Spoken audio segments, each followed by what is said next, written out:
As we reported, former special counsel Robert Mueller will break his silence again, this time taking questions and testimony next month before two committees in Congress. Yamiche Alcindor is here with me now to break down the legal and the political issues at stake. Hi, Yamiche. So we know a lot of people are going to be watching the day Robert Mueller testifies. What do we know about the format, what this testimony is going to look like? Well, on July 17th, we know that Washington is really going to be at a standstill because everyone wants to know what Robert Mueller is going to say when he's testifying before Congress. What we know is that it's going to be two separate hearings. First, he's going to testify before the House Judiciary Committee. Then in the same room, the House Intel Committee is going to question him. From there, we know that they're going to go into at least one or possibly two executive sessions. These are going to be closed-door sessions with Robert Mueller's team. He may or may not be part of those sessions. Those sessions are going to be talking about classified information, possibly talking about the redacted portions of the report that the public hasn't seen, and also talking about ongoing criminal investigations that might be involving Trump's associates. So the other thing that we know is that we're not sure whether or not the White House and the DOJ are going to have lawyers present for this testimony. That's very important because White House lawyers have stopped people like Hope Hicks, the former White House communications director, from answering some questions. So it's going to be something very close to watch whether or not they're allowed in the room. So what did Democrats think that they're going to get? What do they think he's going to say? And how are Democrats reacting to the fact that they even got this agreement for him to testify? And what are Republicans and the president saying? Well, Democrats are really hoping for a breakthrough moment where Robert Mueller really says something very important.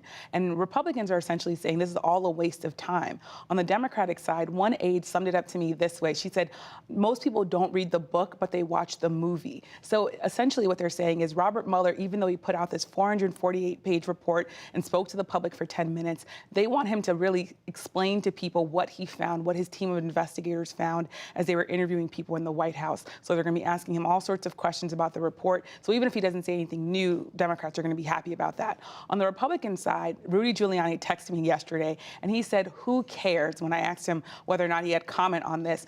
President Trump has also said, why is Robert Mueller having to testify? It's ongoing. He also accused Robert Mueller of wrongdoing and said that he unfairly and illegally deleted emails between two FBI officials who had been talking disparagingly about the president. It's important to note there's no evidence that Robert Mueller had any wrongdoing or did anything wrong as former special counsel, but the president's putting that out there. So bottom line, Yamiche, what do they expect Robert Mueller can say? What do they expect him to say? Well, here's what Robert Mueller had to say on May 29th when he was talking about that very issue. Any testimony from this office would not go beyond our report. It contains our findings and analysis and the reasons for the decisions we made. We chose those words carefully, and the work speaks for itself. And the report is my testimony. So former DOJ officials have been telling NewsHour that he can't talk about ongoing criminal investigations or classified information, but anything else that he decides he doesn't want to talk about, that's Robert Mueller's judgment. So it sounds there that he doesn't want to go past his report, but that's really going to be a judgment on his part. But they're going to be trying to push him on some things they want about why he made certain decisions. Absolutely, including why didn't he subpoena the president to sit down for an in-person interview as part of the investigation.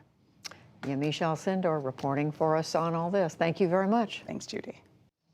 And in a related development today, executives of top tech companies, Facebook, Google, and Twitter, in an appearance before Congress, expressed concerns that Russia would repeat what it did in 2016, use tonight's debate to begin to foment political conflict in the U.S. using social media.